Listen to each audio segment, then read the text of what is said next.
Okay, if we look at example 5, it says solve sine squared of 2x minus the square root of 3 over 2 sine of 2x plus sine of 2x minus the square root of 3 over 2 equals 0, where 0 is less than or equal to x is less than or equal to 2, or less than 2 pi. First thing I want to bring to your attention, and this is what it's one of these patience things you have to have. This says sine squared of 2x, this says sine of 2x, that says sine of 2x, and you have that cool useful identity sheet that tells you sine of 2x is 2 times sine times cosine, right? And it's tempting. Let's change all those to 2 sine of x, cosine of x, and everything's about x instead of 2x. Life is better, and the problem's easier. But if I get sine, cosine, sine, cosine, sine, cosine, it actually makes the problem more difficult. The fact that everything's about sine right now makes it the easiest problem it can be. The one thing I do want to mention, though, is that says 2x, and this says x. So it's very important. If they give you an interval, the last problem they didn't give me an interval, I had to find infinity answers, right? If they give you an interval, you want to find all the answers. You have to modify the interval for what the argument to the problem is. So what I'm going to do is I'm going to double everything, because that's 2x. If it said 5x, I'd multiply everything by 5. All right, so times 2 times 2 times 2 gets me 0 is less than or equal to 2x is less than 4 pi.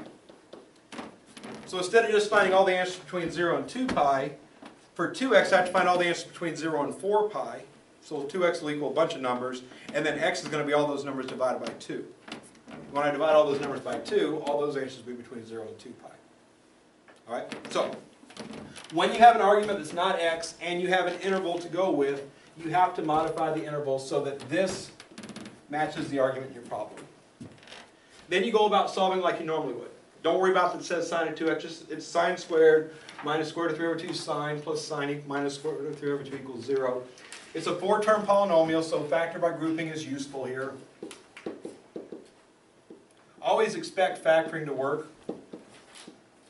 If it doesn't, then you can go back to the drawing board, but usually it does, and it's the easiest way to do these when it does work. So 4-term polynomial, I'm expecting factoring by grouping. So first 2 grouped plus the second 2 grouped.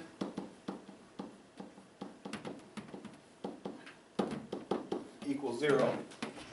Looking for a common factor in the first group, each object contains sine of 2x. So I'm extracting a sine of 2x from the first group. If I take sine of 2x out of the first group, I'm left with sine of 2x minus the square root of 3 over 2. Moving on to the second group, I'm seeing no common factor, which means 1 is a common factor, so plus 1. And then the second group, nothing's taken out of it, so nothing changes. So it stays sine of 2x minus the square root of 3 over 2. And that whole thing still equals 0. Once I've taken out the common factor from each group, ideally what's in black should be the same, which they are. So that means factor by grouping is going to be successful in this one. So this is the common binomial factor, so we're going to write that down, sine of 2x minus the square root of 3 over 2. That's going to be multiplied by the leftovers, which is sine of 2x plus 1. And that still equals 0. So now we're at a point where we have factored form equal to 0, and when I get factored form equals 0, I simply set each factor equal to 0 to go from there.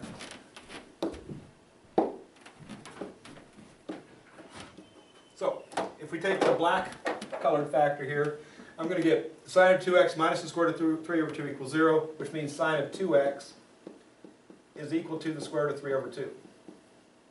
Which means that 2x is going to be the inverse sine of the square root of 3 over 2,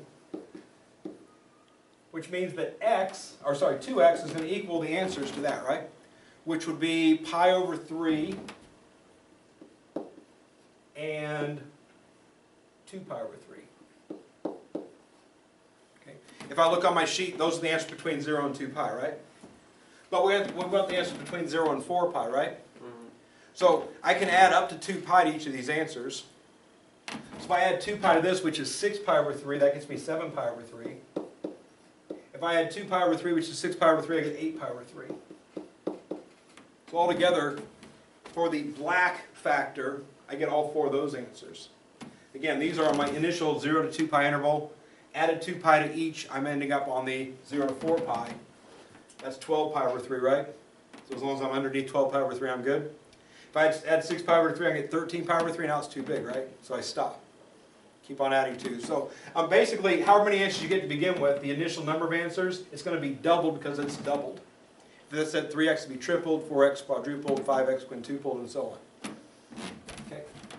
Moving on to the red one, I'm going to get sine of 2x is going to equal negative 1, which means 2x is going to equal 3 pi over 2. So